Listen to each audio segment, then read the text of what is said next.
approcher, la lumière est mon sauveur. Je ne crains rien. Il est mon rempart et mon ferme soutien. De qui pourrais-je avoir peur? Shalom. Nous avons aujourd'hui la croquette biblique numéro 131, tirée du livre de Job, au chapitre 14, le verset 5. Il y est écrit: si ces jours sont fixés, si tu as compté ces mois, si tu en as marqué le terme qu'ils ne sauraient franchir, que feriez-vous, cher ami, si Dieu vous révélait, par un moyen que lui-même il maîtrise, le nombre d'années qu'il vous reste encore, le nombre de mois, le nombre de jours qu'il vous reste encore à vivre ici sur terre? De manière globale, il peut y avoir deux genres de réactions. Certaines personnes peuvent se dire, bon, comme j'ai encore 3 ans, je peux faire d'abord du désordre, faire du n'importe quoi, et en moins 3 mois, sur les 3 ans, voici comment je vais bien me comporter, me repentir, faire ci, faire ça. Ça, c'est la première attitude. Mais la deuxième attitude, c'est de directement se dire, bon, pour le reste de la vie, à partir de maintenant, je vais me consacrer à Dieu, dépendre de lui et avancer avec lui jusqu'à ce que mes 3 années finissent. Je ne sais pas quel serait votre choix. Première attitude ou deuxième attitude. Job, dans le passage ici, nous amène à voir qu'effectivement, et c'est le rappel qu'il fait à Dieu, mais tu as fixé une limite d'années, de jours, de mois pour chaque personne. Parce que dans le verset précédent, il voulait déjà que Dieu se souvienne de sa fragilité et ne le juge pas si sévèrement. Et il ajoute donc que voilà, tu as fixé un nombre d'années quand même. Tout comme Job, il y a un certain nombre d'écrivains bibliques qui mettent l'accent sur le nombre de jours, la limite d'années fixée par Dieu, imposée à Dieu, à chaque être humain.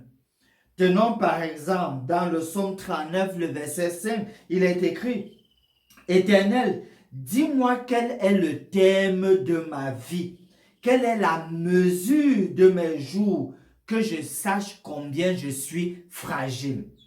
Dans Luc 12, le verset 20, il y est écrit: Mais Dieu lui dit, insensé, cette nuit même, ton âme te sera redemandée. Et ce que tu as préparé, pour qui sera-t-il? Et finalement, dans Hébreux 9, le verset 27, et comme il est réservé aux hommes de mourir une seule fois, après quoi vient le jugement. Nous pouvons donc voir que la vie est un privilège. Votre vie, ma vie, c'est un privilège. C'est vrai que pour certaines personnes, lorsqu'elles sont malades et que la maladie persiste et que cet état continue, la vie ne paraît plus un privilège. La vie a tout l'air d'un fardeau difficile à supporter. Et dans ce sens donc, parce que nous voulons et pensons vraiment que la vie est un privilège et donc une grâce, il vaut donc mieux faire bon usage de cette vie. Bon usage du temps qu'on a encore, du souffle de vie qu'on a encore. Est-ce que c'est 3 ans? Est-ce que c'est 15 ans? Est-ce que c'est 1 an? Est-ce que c'est 1 mois? Il faut mieux faire bon usage. Et c'est dans ce sens qu'en termes de promesses, nous voulons rappeler la prière du psalmiste, Psaume 90, verset 12. Enseigne-nous à bien compter nos jours, afin que nous appliquions nos cœurs à la sagesse. Oui, cher ami, c'est mieux d'appliquer nos cœurs à la sagesse, qu'importe le nombre de jours, de mois, d'années que nous avons encore. Finissons par ce mot de prière.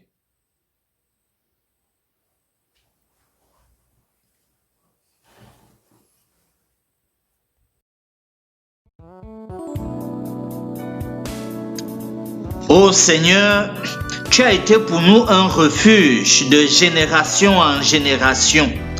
À cause de cela, enseigne-nous à bien compter nos jours, afin que nous appliquions notre cœur à la sagesse. Nous prions au nom de Jésus. Amen. Mon âme espère en l'Éternel, mon âme espère en l'Éternel, qu'un chant s'élève au Dieu du ciel, qu'un chant s'élève au Dieu du ciel, mon